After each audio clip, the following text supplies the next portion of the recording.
Hello friends, it's Suzanne here from sunstampin.com. Welcome to the 12-part mini-series called Crafting at the Lake House, the September 2023 version. In this mini-series, I am going to demonstrate 12 projects plus 3, yes, you heard it right, 3 bonus projects that were designed for these attendees. Now, in the past, I had shared the event venue with you, but today I am sharing the faces and excitement of the attendees. We had a really special time together. Lots of laughter, fun, food, and goodies. That's what crafting is all about to me. I had a really amazing team that helped me out too. I am blessed with the best of friends. Thank you guys. So the book that everyone is excitedly showing you is a card design sketchbook called The Card Maker's Companion. The link is below if you want to order one for yourself. They're sold on Amazon. Now, let's get into the projects.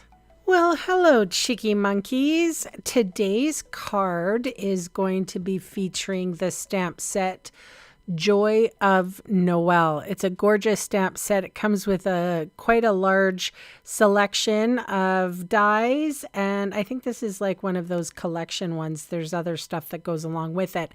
I just bought the stamp set and these dies. So I'm using gray granite cardstock. I'm also using the One Horse Open Sleigh Designer Series paper. The ink I'm using is pretty much my favorite color of all time, Pretty Peacock. I've stamped the Noel. There's my big fat head in the way. And I have die cut the Noel with my mini Stampin' Cut and Emboss machine. This little guy lives right close to my left hand really. And it's not, I was going to call it my right hand man. But and it's very easy. I don't know if you've gotten a small little guy like that. Does great jobs on small things.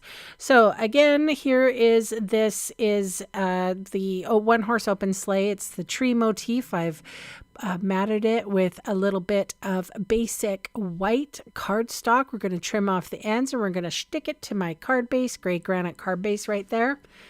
Honestly, you guys, this is card design number 12. This is the last card design. We have 3 bonus projects. I'll try to fit them all in next week, and then we can move on to something else. Maybe more Christmas cards? What do you think? Or maybe we can discuss some online exclusives, or maybe we can, seriously, as paper crafters, we all have to be, I was doing Christmas cards in August, and now it's almost November. It's almost time to send those cards out, I'm telling you. Okay, so let's see here. I'm putting mini dimensionals on the back of that Noel that die cut out perfectly. This is a mystery strip of sparkle gold shimmery specialty paper. I don't know what publication it was. It's been hanging around on my desk. I had a lot of it. I used it for the lake house. I said just deal with it and love it and enjoy the sparkly paper. And there's nothing that Stampin' Up sells that's similar other than the other specialty designer series paper in different colors, which I think would work. Like a Pretty Peacock strip would work here nicely. Or just a gold strip or a gold emboss strip, whatever. But I can't get enough of this card because it's simple. And you know me, I like simple stuff. I used the Pretty Peacock ink again, and I stamped Joyous in front of Noel. And pretty much, aside from cutting off that little extra nubbins there, that is my card for today. So thank you so much for joining me. Thank you for subscribing. Thank you for liking. Thank you for commenting. I really appreciate it. You're wonderful. And I will see you next week for the last 3 bonus cards for the Crafting at the Lake House series. All right. Bye for now.